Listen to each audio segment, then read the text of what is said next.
السلام علیکم۔ اس کہانی کو آخر تک ضرور سنیے۔ رات 1 بجے کا وقت تھا۔ میں ننگے پاؤں سڑک پر اس طرح دوڑ رہی تھی جیسے مجرم پولیس سے بھاگ کر کسی محفوظ جگہ کی تلاش میں مارا مارا پھر رہا ہو۔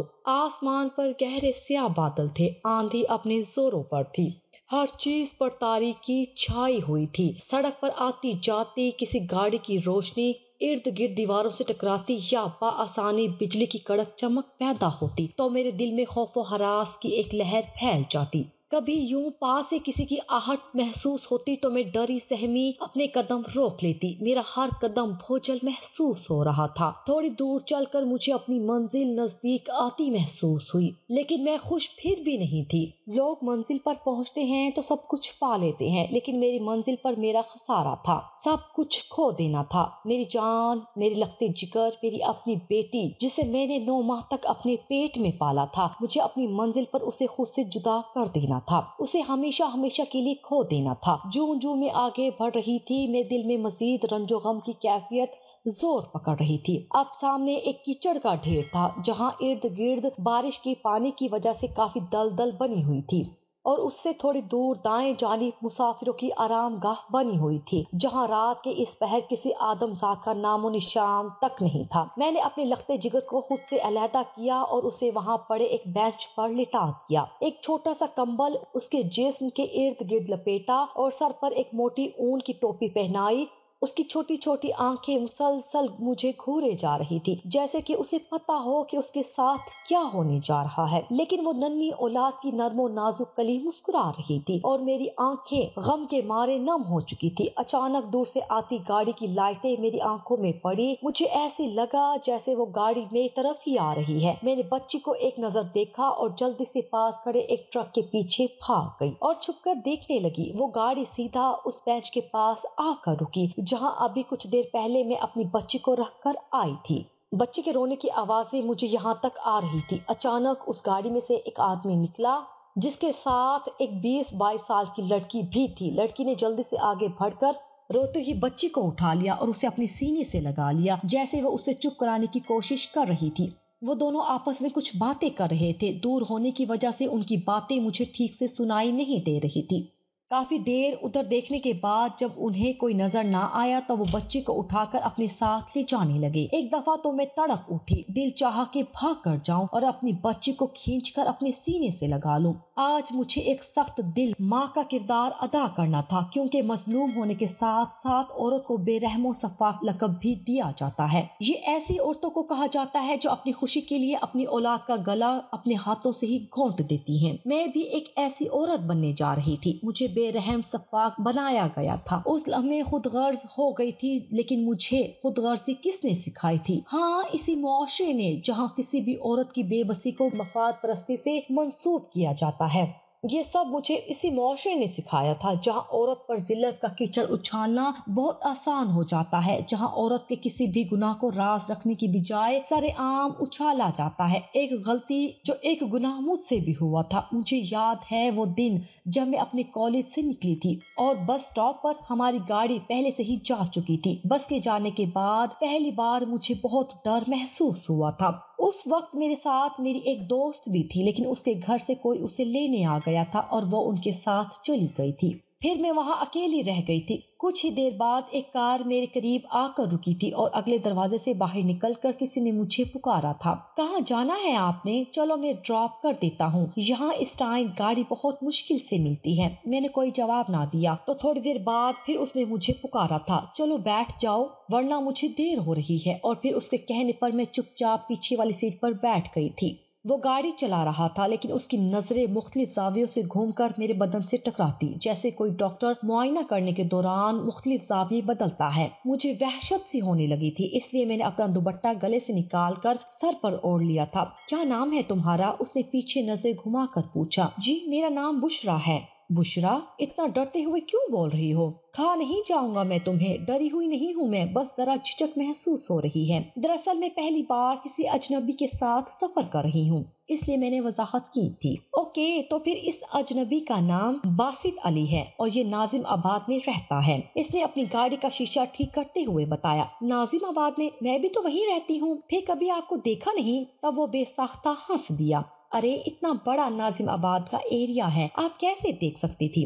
ویسے میں تو بس ایک ہفتہ پہلے یہاں آیا ہوں، پاپا کا بزنس تھا تو انہوں نے بلا لیا سنبھالنے کے لیے، وہ شگفتگی سے بول رہا تھا۔ خیر تم بتاؤ کیا پڑھتی ہو؟ اسٹوڈنٹ ہو، مجھے ڈاکٹر بننا ہے۔ وہ گاڑی چلا رہا تھا لیکن اس کا دھیان باتوں میں تھا۔ بس آپ مجھے یہاں اتار دیجیے، میں یہاں سے پیدل چلی جاؤں گی۔ ٹھیک ہے، احتیاط سے جائیے گا، آپ کا بہت شکریہ، آپ نے مشکل وقت میں میری مدد کی۔ میں نے گاڑی سے اترتے ہوئے اس کا شکریہ ادا کیا اور گھر کی طرف چل پڑی۔ آج میں بہت دیر سے گھر پہنچی تھی لیکن مجھے وقت کا احساس ہوا ہی نہ تھا۔ باسط علی مجھے بہت اچھا لگا تھا، اس کے لمبے بال جو سلیقے سے پیچھے کی طرف اڑے ہوئے تھے، درمیانہ قد اور سفید رنگت تھی اس کی۔ دوسرے دن جب میں کالج کے لیے نکلی تھی تو میں باسط کے ساتھ کالج تک گئی تھی، کیونکہ جب میں گھر سے نکلی تو میری ان متلاشی نگاہوں نے اسے ڈھونڈ ہی لیا تھا۔ سڑک کے کنارے وہ اپنی کار سے ٹیک لگائے کھڑا تھا اور دائیں ہاتھ کی انگلی سے گاڑی کی چابی گھما رہا تھا۔ آپ یہاں کیسے آ گئے؟ میں نے حیرت سے پوچھا۔ بس ایسے ہی، ایک کام پڑ گیا تھا، آؤ تمہیں ڈراپ کر دوں۔ میں خوشی سے فرنٹ سیٹ پر بیٹھ گئی تھی۔ آج میں نے اسے اوپر سے نیچے تک غور سے دیکھا تھا۔ آج اس نے پنک رنگ کی شرٹ اور بلو کلر کی پینٹ پہنی ہوئی تھی۔ بلیک چشمہ لگا کر تو وہ بہت ہی خوبصورت لگ رہا تھا اور باتیں تو وہ کمال کی کرتا تھا، ہنسا ہنسا کر میرا برا حال کر دیتا تھا۔ اب میرا روز کا معمول بن گیا تھا، میں روزانہ اس کے ساتھ کالج جاتی اور واپسی پر بھی وہ مجھے گھر تک چھوڑ دیتا۔ کبھی کبھار اس کے ساتھ سارا دن گھومتی رہتی، وہ مجھے شاپنگ کرواتا، کسی اچھے سے ہوٹل میں کھانا کھلاتا اور چھٹی کے وقت تک مجھے گھر کے پاس چھوڑ جاتا۔ میں بہت خوش تھی۔ وقت گزرنے کے ساتھ ساتھ ہماری یہ دوستی کب محبت میں بدل گئی مجھے تو کچھ پتا ہی نہ چلا۔ وہ جب بھی مجھ سے دور ہوتا تو میں غمگین ہو جاتی اور اگر ناراضگی ظاہر کرتا تو میں رونے لگ جاتی تھی اور اگر پیار بھری نظروں سے دیکھتا تو میں خوشی سے پھولے نہ سماتی تھی۔ اس روز شام کے وقت مجھے باسط کی کال آئی تھی۔ کدھر ہو؟ کیا کر رہی ہو؟ میں نے کال ریسیو کی تو اس نے پوچھا۔ گھر پر ہی ہوں اور آپ کو یاد کر رہی ہوں۔ اچھا تو پھر ایسا کرو کہ آ جاؤ ادھر، میرے ہی فلیٹ میں تمہارے لیے زبردست کافی بنائی ہے میں نے اور اسی لیے تمہیں کال کر رہا ہوں۔ گھر آنے کو کہا تو مجھے عجیب سا محسوس ہوا لیکن میرا دل بھی کر رہا تھا اس سے ملنے کو، اس لیے میں نے اسے کہا اچھا اس وقت تو نہیں آ سکتی کیونکہ پاپا بھی گھر پر ہیں۔ میں نے معذرت کرنا چاہی لیکن اگلے ہی پل اس کی طرف سے ایک بہانہ سننے کو ملا تھا۔ تم ایسا کرو کسی دوست کے بہانے آ جاؤ نا، دیکھو مجھے بھی تم کتنا یاد آ رہی ہو۔ اچھا میں دیکھتی ہوں، اگر موقع ملا تو آؤں گی ورنہ پھر کبھی۔ میں نے اس سے کہا اوکے پھر میں انتظار کرتا ہوں۔ اور ہاں سنو، تم وہ بلیو کلر والا سوٹ پہن کر آنا، کتنی خوبصورت لگتی ہو تم اس کلر میں۔ اوکے ابھی انتظار کرو، میں کسی طرح کوئی بہانہ تو بنا لوں۔ باسط کا فلیٹ ہمارے گھر سے تھوڑی ہی دور تھا، وہ یہاں کام کرنے کے لیے آیا ہوا تھا، اپنے پاپا کا بزنس یہاں رہ کر آسانی سے سنبھال رہا تھا، لیکن کبھی مجھے اس بارے میں اس نے نہیں بتایا تھا کہ اس کے پاپا اور وہ کیا بزنس کرتے ہیں۔ میں نے بہت پوچھا لیکن وہ ہر بار ٹال مٹول کر دیتا۔ آدھے گھنٹے بعد میں اس کے فلیٹ کے سامنے کھڑی تھی۔ میں نے جب دروازے کی گھنٹی بجائی تو اندر سے اس کی آواز آئی تھی، آ جاؤ دروازہ کھلا ہے۔ میں فوراً اندر چلی گئی اور حیرت سے پوچھا تمہیں کس نے بتایا کہ میں ہی ہوں دروازے پر؟ یہاں تمہارے سوا اور کون آ سکتا ہے؟ میرے دل نے بتا دیا تھا کہ تم ہی آئی ہو۔ اچھا بتاؤ کافی پیو گی یا ساتھ کچھ اور بھی ہونا چاہیے؟ اس نے اپنا ہاتھ میرے ہاتھ پر رکھا اور مجھے اپنی طرف کھینچ لیا۔ فی الحال تو میں کچھ نہیں پیوں گی اور تم سے بہت ساری پیار بھری باتیں کروں گی، آؤ پھر یہاں بیٹھو۔ میں اس کے ساتھ ایک صوفے پر بیٹھ گئی۔ بہت خوبصورت لگ رہی ہو آج اس بلیو سوٹ میں۔ اچھا اب ایسی جھوٹی تعریف کرو گے تو میں مغرور ہو جاؤں گی، پھر تم میرے نخرے نہیں اٹھا سکو گے۔ جھوٹی تعریف نہیں کر رہا ہوں، یقین کرو تم بہت پیاری لگ رہی ہو اس وقت، اور دیکھو تو تمہاری آنکھوں میں ڈوب جانے کو جی چاہتا ہے۔ میں تمہارے ان گھنے بالوں میں ایسے چھپ جانا چاہتا ہوں جیسے سیاہ بادل سورج چاند کو چھپا لیتے ہیں اور پھر کوئی انہیں دیکھ نہیں سکتا۔ ایک عجیب سا نشہ طاری تھا مجھ پر جو بے خود کر رہا تھا مجھے۔ کیف و سرور کی مستی میں نے اپنے دونوں بازو کے کندھے تک پھیلا دیے تھے۔ کمرے میں خاموشی تھی، پرسکون ماحول تھا۔ اس نے اپنی باہیں پھیلائی اور میں اس میں سما گئی تھی۔ عجیب لمس تھا اس کے حساس میں، میری سانسیں تیز تیز چلنے لگی تھی، میری آنکھیں نشے سے بند ہو رہی تھی۔ اس وقت پورے ماحول پر سناٹا چھا چکا تھا۔ جب رات کے 10 بج گئے تو اچانک مجھے محسوس ہوا کہ میں کہاں ہوں۔ مجھے اب جانا ہوگا باسط، بہت دیر ہو گئی ہے۔ میں نے اتنا کہا اور واپس پلٹ آئی تھی۔ وہ اب میری سوچوں میں بسنے لگا تھا۔ کہتے ہیں جو سوچ میں ہوتے ہیں وہ انسان اگر حقیقی روپ دھار لیں تو انسان انسان آپے سے باہر ہو جاتا ہے۔ مجھ پر بھی اب اپنے آپ پر کوئی اختیار نہیں رہا تھا۔ وہ جب بھی اپنی باہیں پھیلاتا تو میں ان میں گم سی جاتی تھی، وہ نظریں ملاتا تو میں ان میں ڈوب جاتی۔ میری ہر سوچ اسی سے شروع ہو کر اسی پر ختم ہونے لگی تھی۔ اب وہی میری کل کائنات تھا۔ وقت کے ساتھ ساتھ محبت کی گرہیں مضبوط ہوتی چلی گئی، دن گزرنے لگے، پھر ہفتے اور اب مہینے گزر رہے تھے۔ پھر ایک دن مجھ پر عجیب انکشاف ہوا تھا۔ شام کا وقت تھا، ایک پارک میں گھوم رہے تھے، اچانک میرا سر چکرا گیا اور میں گر گئی۔ چاروں طرف لوگ چہل قدمی کر رہے تھے۔ کیا ہوا، تم ٹھیک تو ہو؟ اس نے مجھے اٹھایا اور پوچھا۔ کچھ نہیں، بس میں ٹھیک ہوں۔ میں نے اپنی سانسیں بحال کرنے کی کوشش کی تھی، لیکن مجھے فوراً ہی کیا ہونے لگی تھی اور میں کچھ ہی دیر میں بے ہوش پڑی تھی۔ جب میری آنکھیں کھلی تو میں بیڈ پر لیٹی تھی اور باسط میرے سرہانے کی طرف بیٹھا میرے بالوں سے کھیل رہا تھا۔ یہ ایک ہسپتال کا کمرہ تھا۔ اب طبیعت کیسی ہے؟ اس نے پوچھا۔ ٹھیک ہوں، بس مجھے کیا ہوا تھا؟ اچانک میں بے ہوش کیسے ہوئی؟ میں نے حیرت سے سوال کیا تھا۔ کچھ نہیں ہوا، بس گر گئی تھی تم۔ پھر کیا ہوئی اور تم بے ہوش ہو گئی تھی؟ تھوڑی دیر کے لیے کمرے میں خاموشی چھا گئی اور پھر باسط نے میرے کانوں میں سرگوشی کی۔ جی باسط، میں نے آہستگی سے جواب دیا۔ ڈاکٹر کہہ رہے تھے کہ تم ماں بننے والی ہو۔ اس نے اتنا کہا اور میں نے اپنا منہ دوسری طرف پھیر لیا تھا۔ مجھے حیرت کا ایک شدید جھٹکا سا لگا۔ زمین جیسے پاؤں تلے سے نکل چکی تھی اور آسمان کا سایہ سر پر سے اٹھ چکا تھا۔ میں پھر بھی خاموش تھی۔ میں نے ایک فیصلہ کیا تھا، بچے کو جنم دینے کا فیصلہ۔ اب کیا ہوگا باسط؟ میں نے گھبراتے ہوئے لہجے میں کہا۔ تم اسے ضائع کروا سکتی ہو، گھبراتی کیوں ہو؟ باسط نے مجھے تسلی دیتے ہوئے میرا ہاتھ اپنے ہاتھوں میں لیتے ہوئے کہا۔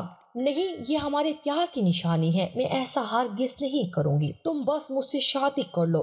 اچھا، تم جیسا کہتی ہو ویسا ہی ہوگا، باسط میری تیز آواز سے گھبراتے ہوئے بولا۔ باسط نے تو مجھ سے کہا تھا کہ ہم دونوں شادی کر لیں گے اور 1 سال تک ہم اپنے بچے کو کسی کی ذمہ داری میں دے کر پرورش کروائیں گے اور پھر خود ہی اڈاپٹ کر لیں گے۔ لیکن وقت آنے پر کیا کیا بدل جاتا ہے یہ کوئی نہیں جان سکتا۔ میری زندگی کا رخ ایک دفعہ پھر بدل گیا۔ وہ دن میری زندگی کا سیاہ ترین دن تھا۔ میں باسط کی محبت میں سب کچھ بھول چکی تھی، حتیٰ کہ ان ماں باپ کی عزت کا بھی بھرم نہیں رکھا تھا جنہوں نے میری پرورش میں محبتوں کے بے دریغ خزانے لٹائے تھے۔ میں وہ جنت فراموش کر کے باسط کے پاس آ گئی، یہ سوچے بغیر کہ میرے گھر چھوڑ جانے سے میرے ماں باپ پر کیا گزرے گی۔ میں نے باسط کے کہنے پر اپنا گھر، اپنے والدین، اپنے بہن بھائی سب کچھ چھوڑ کر ہمیشہ کے لیے اس کے پاس آ گئی تھی۔ باسط نے مجھے کہا تھا کہ اب ہم شادی کر لیں گے اور اپنی زندگی ایک نئے سرے سے گزاریں گے۔ اب میں باسط کے ساتھ اس کے فلیٹ میں رہ رہی تھی۔ میں باسط کو روزانہ کہتی کہ اب ہمیں نکاح کر لینا چاہیے، مگر وہ مجھے ہر بار یہی کہتا کہ میں نے قسم کھائی ہوئی ہے، جب تک میں اپنی ذاتی فیکٹری نہیں لگا لیتا تب تک میں نکاح نہیں کروں گا، اور مجھے فیکٹری لگانے میں 8 ماہ کا عرصہ لگے گا۔ میں اتنا کچھ ہونے کے بعد بھی سمجھ نہ سکی اور اس کی باتوں کو سچ سمجھ کر خوش ہو جاتی۔ وہ مجھے روزانہ کہیں نہ کہیں گھمانے لے جاتا اور میں جس چیز کی بھی فرمائش کرتی وہ اسی وقت میری ہر فرمائش کو پوری کر دیتا۔ پتہ ہی نہیں چلا اور 9 ماہ کا عرصہ ایسے ہی گزر گیا۔ ایک دن اچانک میری طبیعت خراب ہوئی، شاید بچے کی ڈلیوری کا وقت آ گیا تھا۔ باسط مجھے گاڑی میں بٹھا کر جلدی سے ہسپتال لے گئے۔ لیڈی ڈاکٹر جلدی سے مجھے آپریشن تھیٹر میں لے گئی۔ جب مجھے ہوش آیا تو میں ہسپتال کے ایک کمرے میں پڑی ہوئی تھی۔ میرے دائیں بازو پر ڈرپ لگی ہوئی تھی، بائیں بازو پر میری لگتے جگر لیٹی تھی۔ میری پری جیسی بیٹی اپنی چھوٹی چھوٹی آنکھوں سے مجھے دیکھ رہی تھی اور سامنے دروازے کی اور میں کھڑی 2 نرسیں بھی مجھے اور کبھی بچی کو دیکھ کر مسکرا رہی تھی۔ مبارک ہو، بہت پیاری بیٹی ہے، انہوں نے خوشی سے مبارکباد دی تھی۔ تھینک یو، میں نے بچی کا ماتھا چومتے ہوئے اس کا شکریہ ادا کیا تھا۔ اللہ اس کے مقدر بھی اچھے کرے، دوسرے نے دعائیں کلمات کہے۔ تب باسط میرے نزدیک آیا، مجھے بیٹی کی مبارکباد دیتے ہوئے اس نے کہا کہ آج اس فیکٹری کا کام مکمل ہو گیا ہے۔ آج اسے اللہ تعالیٰ نے 2 خوشیاں دی ہیں اور اب وہ اپنے بابا کے پاس جا رہا ہے انہیں منانے کے لیے تاکہ ہم نکاح کر سکیں۔ عصر کا وقت ہو رہا تھا، میں انتظار کرنے لگی تھی اور پھر یہ انتظار بڑھتا گیا۔ ایک رات بیت گئی، پھر 2 دن اور پھر 10 دن بھی گزر گئے، لیکن وہ نہ آیا۔ شاید اس کو اب آنا ہی نہیں تھا۔ مجھے ایک نرس نے بتایا کہ اس نے دیکھا تھا کہ جب باسط جا رہا تھا تو وہ ایک ٹیکسی میں تھا جس پر 2 بریف کیس بھی لدے ہوئے تھے۔ اس نے کہا تھا کہ وہ پہلے ہی یہ بات مجھے بتا دیتی، لیکن میری حالت خراب کی وجہ سے وہ چپ رہی۔ میرے ذمہ واجب الادا بل بھی اس نے مجھ پر ترس کھا کر ادا کر دیے تھے۔